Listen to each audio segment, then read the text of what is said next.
If you wanted to add a 13th note to the chord, you'd want to add an A again in a similar vein to the added 6th note, but an octave above it.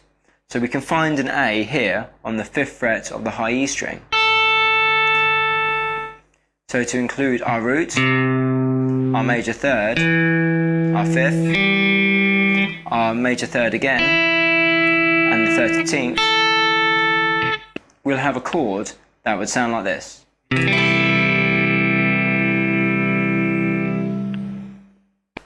The next chord I'd like to talk about is the 7th chord, also known as the dominant 7th chord.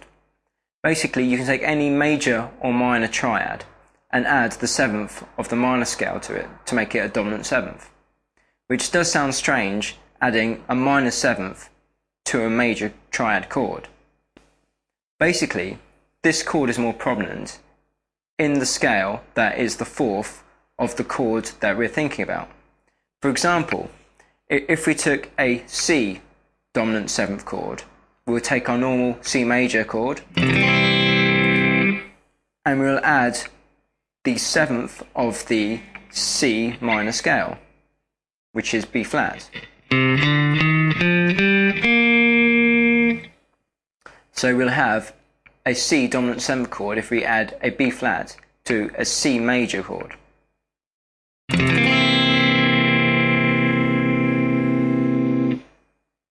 This chord is prominent in the F major scale. For example, the F major scale contains an F, a G, an A, a B flat, a C, a D, an E, and then your F again. The C is prominent in the scale, the G, which is the 5th of the C major triad, is prominent in the scale, and the E, which is the major third of the C major chord, is prominent in the scale, and the B flat, which is the 4th note of the F major scale, but the 7th note of the C minor scale is prominent in the scale. So in the context of F major, a C dominant 7th can be used because it's using all notes that are in the scale.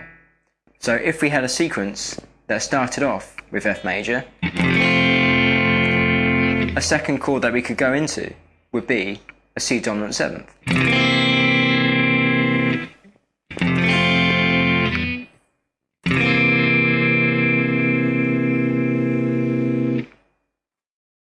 Dominant 7th chords are often used in funk and blues and jazz and contain that very distinct dominant sound. There's also major 7th chords that contain the 7th note of the major scale. For example, if we wanted to have a look at a C major 7th chord, we'd take our normal C bar chord, for example, and we'll add the 7th note of the C major scale, which would be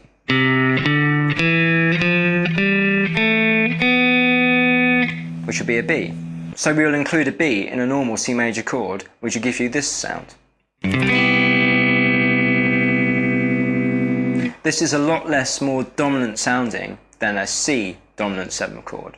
This is more of a pleasant kind of tone to it.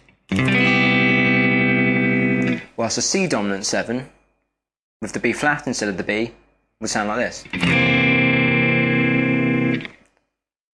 A C major 7,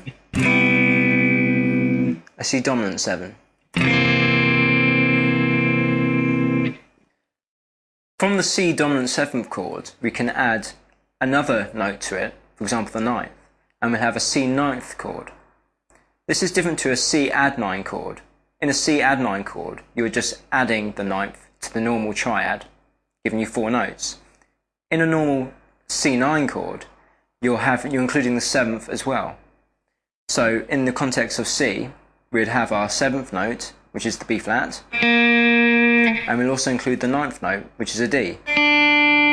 So a C 9th chord would sound and look like this, where you have the C, the major third, your B flat, which is the dominant 7th, and the D, which is the added 9th. So here's a C 9th chord. If we wanted to play a C 13th chord, we'll include our dominant 7th, our 9th, and the 13th to the chord. So the chord itself will be made up of a C as the root note, the major third, the E, your B flat, the dominant 7th, the added 9th, the D, and an A for the 13th. So a C13 chord would sound like this.